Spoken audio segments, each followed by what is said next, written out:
La conférence internationale sur le planning familial, ICFP, est un point d'inflexion stratégique pour la communauté mondiale de la planification familiale et de santé reproductive.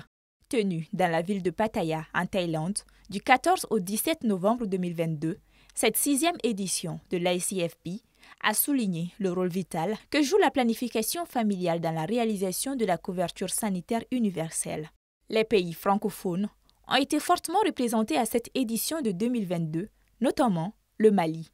Pour Dr Ben Moulay, directeur de l'Office national de la santé de la reproduction ONASR, ICFP offre l'opportunité de partager mutuellement les bonnes pratiques de promotion de santé sexuelle et reproductive. Cette conférence est une opportunité pour nous de dérouler tout ce qu'on fait comme bonnes choses chez nous. Parce que dans nos pays, il y a de très bonnes pratiques. Comme ce qu'on vient de faire tout de suite, le panel qu'on vient d'animer, c'est la démocratie sanitaire. Qui veut dire quoi? L'implication des jeunes dans les prises de décision, l'implication des jeunes dans la conception de leurs besoins et l'implication des jeunes dans la mise en œuvre des engagements de l'État du Mali par rapport au desserrage. Donc pour dire que c'est une opportunité pour nous et c'est une opportunité que nous allons vraiment saisir pour faire évoluer aussi les desserrages par rapport à tout ce que nous sommes en train de vivre au cours de cette conférence en termes de bonnes pratiques des autres pays que nous n'avons pas chez nous, que nous sommes en train de capitaliser et pour pouvoir vraiment améliorer nos stratégies et nos interventions en matière de desserrage au Mali. Quand on parle de redevabilité chez l'État, il faudrait aussi qu'on parle de redevabilité au niveau des jeunes.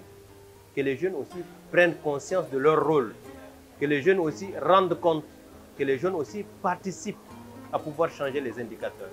Pour Dr Awa Sidibé, chargé de programme de santé à l'ONG Cordaid, c'est une chance de participer à la conférence internationale sur la planification familiale. J'ai eu la chance de participer à cette conférence et j'ai beaucoup appris.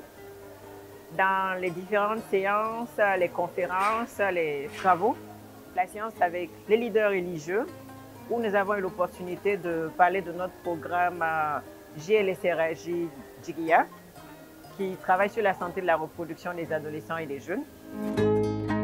À notre retour au Mali, nous avons prévu déjà de faire une restitution de ce que nous avons appris auprès des jeunes de 10 à 24 avec lesquels nous travaillons sur le programme, afin de leur transmettre les différentes expériences que nous avons apprises ici pendant la conférence. Aussi bien sur le dividende démographique que sur les méthodes de planification familiale ou les nouveaux outils de digitalisation pour la planification familiale.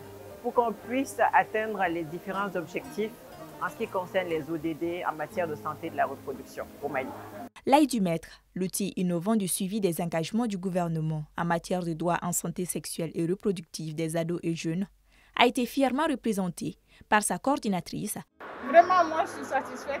Comme vous voyez, il y a plusieurs posters et le fait qu'on puisse exposer le poster sur le l'Aide du Maître et expliquer aux gens qu'est-ce que c'est que le l'Aide du Maître, c'est l'outil innovant pour le Mali et parmi tant d'autres.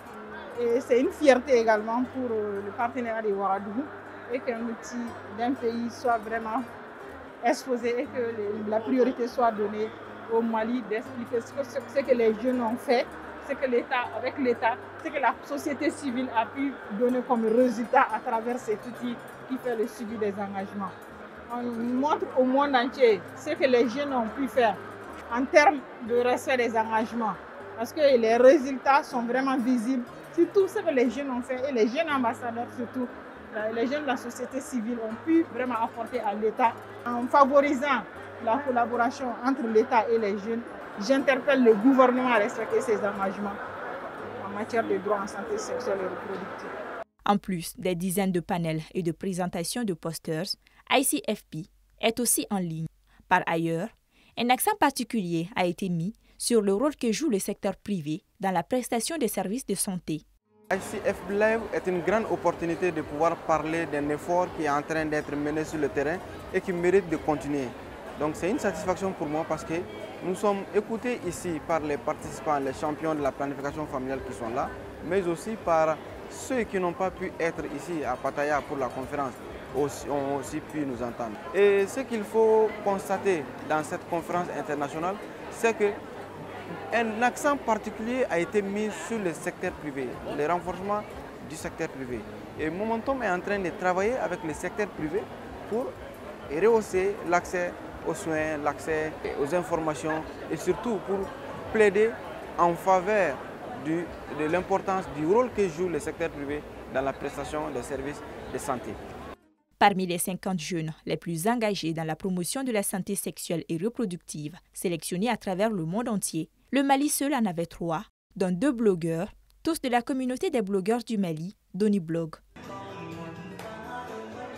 Ça a été une occasion de réseautage entre les jeunes de différents horizons. Nous avons aussi fait des partages d'expériences. Ce que nous faisons chez nous pour aider les jeunes à avoir accès aux services de santé sexuelle et reproductive, surtout à travers le digital qui est notre domaine. Nous sommes aussi imprégnés des autres expériences des autres jeunes d'autres pays également. J'ai surtout fait la découverte de jeunes pétris de talents qui peuvent vraiment briser la chaîne d'obstacles à l'accès à la santé, de la reproduction et à la planification familiale. Donc je repars d'ici plein d'espoir, car il est évident que tout est possible quand on le veut et quand on le souhaite, surtout lorsqu'on est jeune. Les expériences acquises seront partagées avec tant d'autres jeunes maliens. À travers les échanges qu'on a eus avec les différents pays de l'Afrique francophone et aussi avec les partenaires, arrivé au pays, Inch'Allah, je vais faire une grande réception qui sera au niveau local et au niveau régional, et même partager cette expérience avec nos autres jeunes de Ségou qui vont bénéficier aussi de cette restitution, Inch'Allah, arrivée au Mali.